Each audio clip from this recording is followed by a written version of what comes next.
Ito ngayon ang nais nating pagbigyan or pagtuon ng pansin.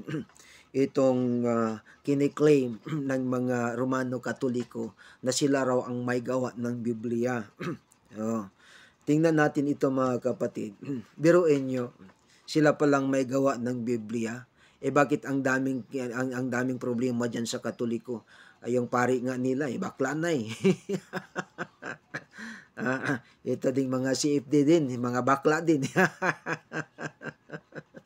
Di ba? Oh. Nauto sila dito eh. Nauto sila. Kiniklaim nila na sila ang may gawa ng Biblia. Sabi nila, pag wala ang Katoliko, pag wala ang simbahang Katoliko, wala ding Protestante kasi yung Biblia namin nakikibasa lang kayo. Kung hindi ito mga ugok talaga, talaga namang walang alam talaga ito. Itong mga alam ng itong mga nalalaman ng mga CFD, galing lang naman ito sa mga pare na nagtuturo din sa kanila. Kaya ayaw kong makipag-diskusyon sana dito sa mga CFD kasi alam ko naman na walang alam ito eh. Alam ko na walang alam itong mga CFD. Siyempre ako Bible school teacher ako eh. So alam na alam ko yun. Lahat alam ko. Lahat alam ko. Tingnan nyo, biruin nyo, kiniklaim nila na silang may gawa ng buong Biblia. Kahit nga yung pari nila na si Darwin Gitgano, umamin na na wala pa ang Katoliko, may Bible na. Sabi niya, part. Bakit yung part, hindi ba yung Bible? Ugok. Sabi nila, sila raw ang nag-compile. Sila raw ang nag-compile. Kalokohan. Kinopya lang nga yung Bible nila. Pagkatapos, sila pa ang nag-compile. Tingnan nyo, saan ba ang lohika ng mga taong ito? Ito ngayon ang problema nila. Kasi yung Latin Vulgate, yung Latina Vulgata ni Jerome, ito naman kasi, si Damasus, ang may kasalanan dito eh. Ito kasi si Damasus, alam niya na marami ng mga Bible na nagkalat. Kaso lang, walay sa kanila eh. Walang sa kanila. Wala silang sariling translation. Kaya ngayon, inutusan ni Damasus itong si Jerome na gumawa ng revision nga ang nakalagay dito eh. Revision ng Latin, ng Old Latin. Revision ng Old Latin. Ibig sabihin, ang dami-dami nilang pinapalitan sa original. Yung mga original tinanggal nila, nilagyan nila ng mga bago. Kaya hindi kataka-taka na mayroong hidwang aral talaga itong mga ito. Sariling translation nila ito eh. Sila ang may translate. Itong revision, sa Katoliko na translation ito. Nire-revise lang nila itong Old Latin. Ibig sabihin, may original na Latin at itong bagong Latin na ginawa ni Jerome. Tinatawag nila na Latina Vulgata. Imagine na, itong Bible ng Katoliko, ang sabi dito, ang sabi dito, is the translation of translations. Is the translation of the translation. The Roman Catholic Bible in English is a translation of a translation. Ilang beses na itong na-translate eh. Pagkatapos, inaangkin nila na sila ang original, silang may gawa. Tingnan niyo mga kapatid, di ba? Maliwanag na anak ng diablo itong mga Katolikong nagki-claim. Nagki-claim na sa kanila yung Bible. Di ba pangluloko yan? Di maliwanag na anak ng diablo pala itong mga ito. Anak ng diablong buwang itong mga pari at saka yung mga CFD. Maliwanag sinabi dito. Napakaliwanag. The Roman Catholic Church and is just to this day. Actually, the Roman Catholic Bible in English is a translation of a translation. Ay, ito. Ito may karugtong. The Roman Catholic Bible in English is a translation of a translation. Alam nyo na. Alam nyo na yun. Kahit magkaroon ka lang, hindi naman kinakailangan dito na maging matalino ka bago mo maintindihan ito. Hindi na kailangan maging matalino ka bago mo maintindihan ito. Magkaroon ka lang ng konting utak. Magkaroon ka lang ng konting utak, maintindihan mo na ito. The Roman Catholic Bible in English is a translation of a translation. Siguro, kahit hindi tayo masyadong marunong ng English, alam natin ito eh. A translation of a translation. The Roman Catholic Bible in English is a translation of a translation.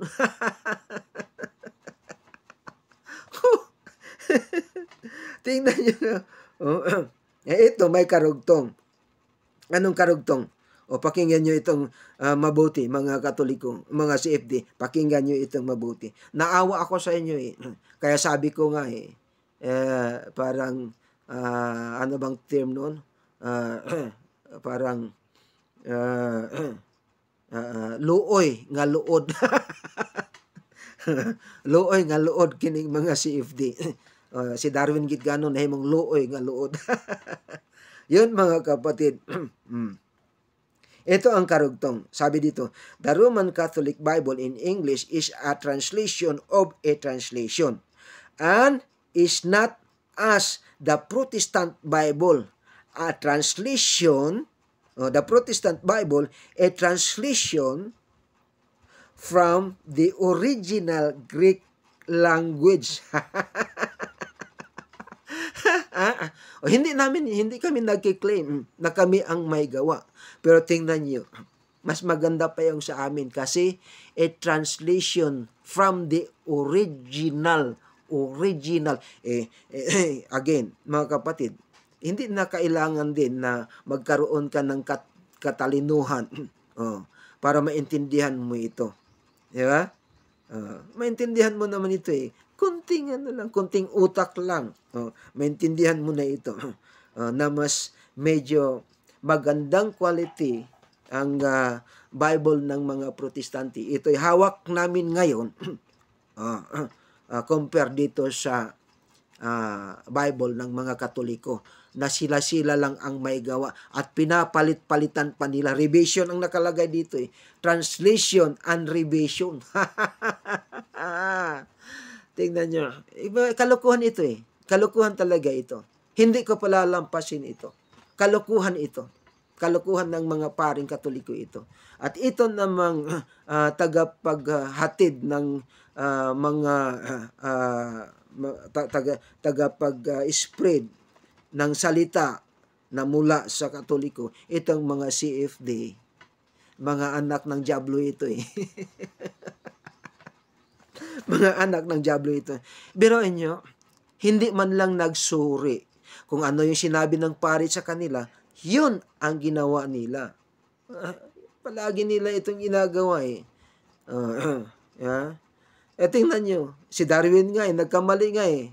Sabi ni Darwin, part ng Biblia, hindi yun buong Biblia kasi ang napirmahan mo dito, buong Biblia. Ugok. Ugok pala ito si Darwin eh. Bakit kung Old Testament lang, hindi Biblia? Sabi niya, part ng Biblia. Biblia pa rin. Utak, konting katalinuhan naman. Konting katalinuhan. Kasi pag wala ka talagang talino na galing sa Panginoon, hindi mo talaga maintindihan ito eh. Diba? So, yun. Mas maganda yung Bible ng mga Protestante. Hindi gaya ng mga Bible ng mga Katoliko. Mga bugos eh. Mga bugos, mga mangluloko talaga. Mga mangluloko. Anak ng Diablong buang. Tingnan nyo. Pinapaniwala nila yung mga tao na silang may gawa ng Biblia. Sabi ng, may bata pa eh. Narinig ko yung bata. Sawayin nyo nga yung bata niyo, yung bata na may binabasa eh. Siyempre, alam ko, galing sa ano yun eh. Galing sa mga CFD rin yun. Siguro tatay noon eh, CFD. Yung bata, binabasa niya, kayong mga, bakla din itong batang ito. Tingnan nyo, paglaki nitong batang ito, bakla din ito. Kasi pag nagbabasa, sabi, kayong mga hindi Katoliko. Bakla din ito. Gusto niyang maging pari kasi yung pari, mga bakla. Yun ang gusto niya. Bata ito eh. Sawayin nyo nga. Sampal-sampalin nyo. Kasi itong sinasabi ng batang ito, hindi tama, hindi totoo. Di ba? Sino bang mga magulang nito? Di ba? Tingnan nyo. Sabi, kayong mga hindi Katoliko, mga sulput kayo, kami ang may gawa ng Biblia. Kayo? Ngayon, sige nga. Sige, sabihin nyo nga sa akin. Harap-harapan, sabihin nyo nga sa akin. Kayong mga CFD yan. Lahat ng mga CFD sa buong bansang Pilipinas, isisigaw nyo na kami ang may gawa ng Biblia. Kung walang hiya kayo. Kung walang hiya kayo, sa bagay, wala naman talagang hiya kayo. Wala nang alam, wala pang hiya.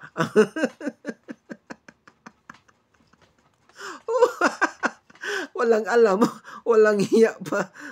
Tingnan nyo, isisigaw nyo, kami ang may gawa ng Biblia. Si Darwin umamin eh. Ugok din ito si Darwin eh. Kaya hindi lang yung, kung wala yung mga tao na sumisigaw-sigaw, wala, talong-talo si Darwin eh. Alam naman natin, tayong mga debater, alam natin eh. Alam natin, kitang-kita natin. Kitang-kita. Tingnan nyo.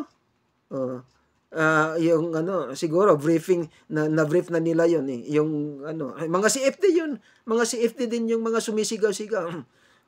Di ilang beses si Rian Puentes na hindi hindi natuloy yung hindi nakapagsalita kasi masyadong maingay yung mga tao. Yeah? Tingnan yung mga nasa likuran ni Darwin. Mga yun. Mga CFD din yun. Nakita ko yun.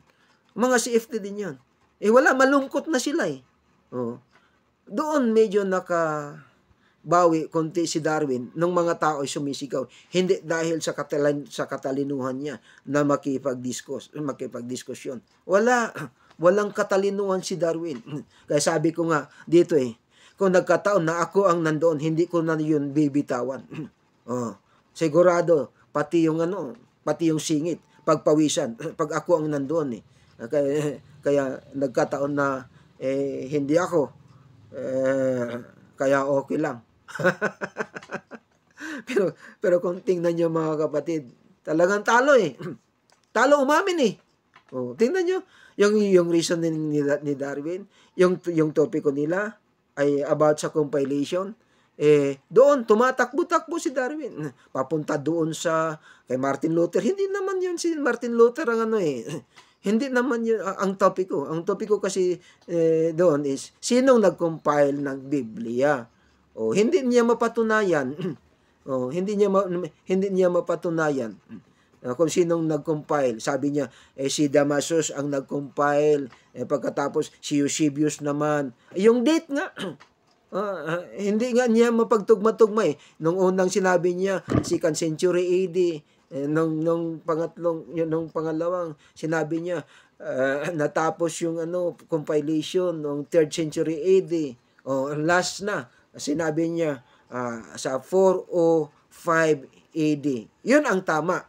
Yun ang tama. Ibig sabihin, yung tinanggap na information ng mga CFD na galing sa paring ito, ay hindi sigurado.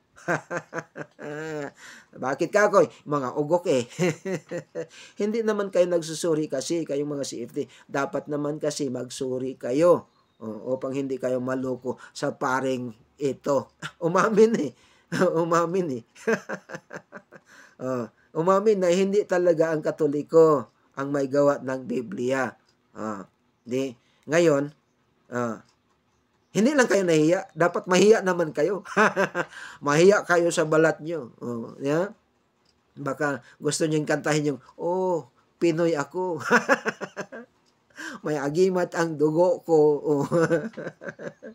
Kahit mali, ipagpatuloy ko. Anak ng diablong buwang kayo, magsisi kayo. Pagsisihan nyo yung mga kasalanan nyo, mga CFD, magsisi kayo. Kasi pag hindi kayo magsisi, sigurado ako, maimpyerno kayo. Mapunta kayo sa impyerno. Lalo na itong si Darin Gitgano. Bakit ka ako? Bakla Ito mga CFD din, mga bakla din. Oh. Yeah?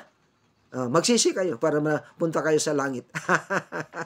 Dahil hindi, may impyerno talaga kayo. Bakit ka ako? Anak ng diablo